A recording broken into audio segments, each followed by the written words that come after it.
马、车、舟. Characters for means of transport in the past. At the same time, radicals for words that covers the entire world of transportation. Let's check out the most important ones in this episode. Ladies and gentlemen.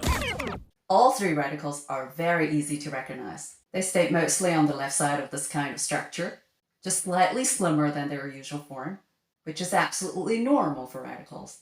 There are very few cases for ma and 车, where they could be at the bottom of this kind of structure. Characters with these two radicals are usually for transportation on land, 在地上, while characters with this radical is on the water, 在水上, or in the air, 在空中, or even outer space. The reason is, 1. Traveling in these two areas is more like floating, have no grip on hard ground. And 2nd, the Chinese language is like using less characters as possible to describe as many things as possible. I'll prove you later. Let's start with 马, basically means horse. 马. And there are two important words I would like you to know. 驾, to drive, and 骑, to ride. They both came from actions in the past, either a man whip on the horse to move himself and the whole carriage forward, or ride a horse to travel. That's why characters with this radical are usually action verbs, either an interaction between human being and the vehicles, or the movement about the equipment. And in day-to-day life, there are a few words about 驾, 驾照, the driving license. 驾照. You might have known the other word, 护照, passport, where you see 照 as a word in common. That means certificate, permit. 驾校, driving school. 驾校. And of course, 校 is short for 学校, school. And last but not least, 酒驾, drink and drive. 酒驾. And both 驾 and 骑 can form words with 车. 驾车, drive a car. 驾车. And 骑车 is usually riding a bicycle. 骑车. And here comes the point of how we define 车 in the Chinese language. We tend to call all kinds of traveling equipment that are running on wheels. That's why we call train 火车, 火车, simply because the very first trains were burning coals. And for most of the cars we see on the street today, 汽车, 汽车, because they are fueled with gasoline. 汽油. And bicycle, the most popular one in the 80s and 90s in China. 自行车, 自行, self-travel, because you have to pedal by yourself to get on the move, right? 自行车. And as to the radical, there are three most important words I want you to remember. 辆, 辆. You might have known it as a measure word.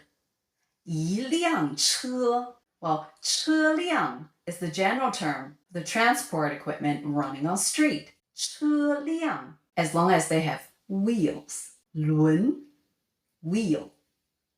轮, 车轮 is how we call them inside this entire 车family. 轮, and we created a lot of other words by the image of 轮, because it's round. For example, if we take 齿, teeth, and 轮, we get 齿轮, year. 齿轮, simply because it has the feature of both. And we even put a year's time, 年, into this picture and make 年轮. That's what we see when we cut a tree. Circles after circles, and each one represent a year's time. 年轮, a wheel turns. 转, to turn around the center.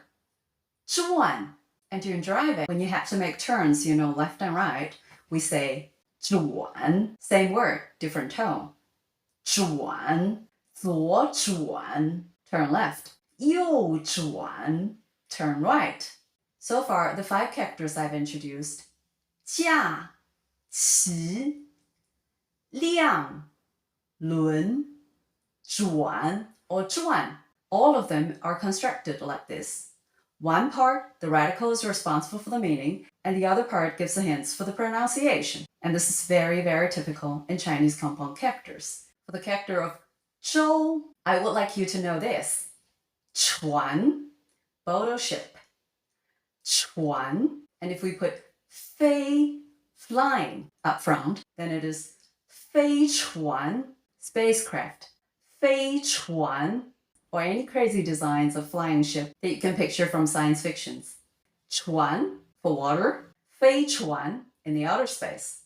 See? Using less characters as possible to describe as many things as possible. A few more characters with 马 or 车 radicals. 驶 to move, to travel. 驶 this we describe about trains, subways, or cars, and usually say it together with another character. 行驶 行驶 and for traveling on water or in the air, 航行 航行 you see, 行 itself also have the meaning of traveling, moving, but to be specific where this happens, then we have 航, this character with ship and aviation radical, or 驶 with a horse radical for transportation happening on land. Help you to understand a bit of the logic?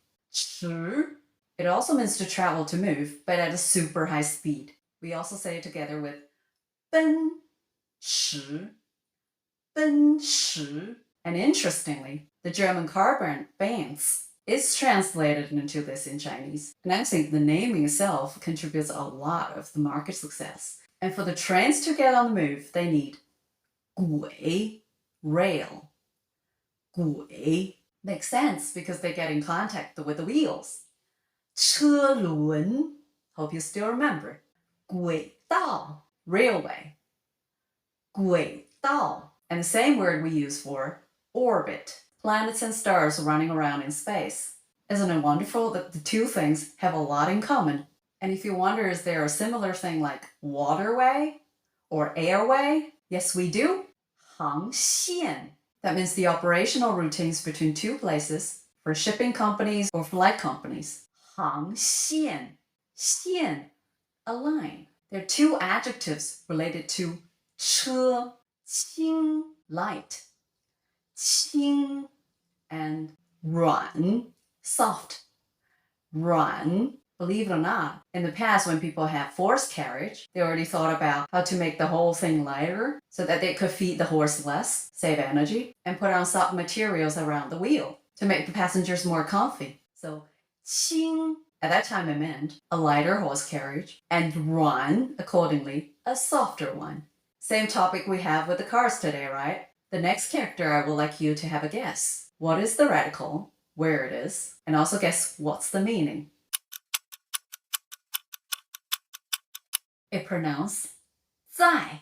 That means to load, and that's why you see 车 with bunch of structures around for loading either the passengers or goods. And same as in English, to download something, 下载, change of tone again. 下载. And speaking of loading, not just the horses, 马 is able to do that. There are a couple of other animals which are very capable of this.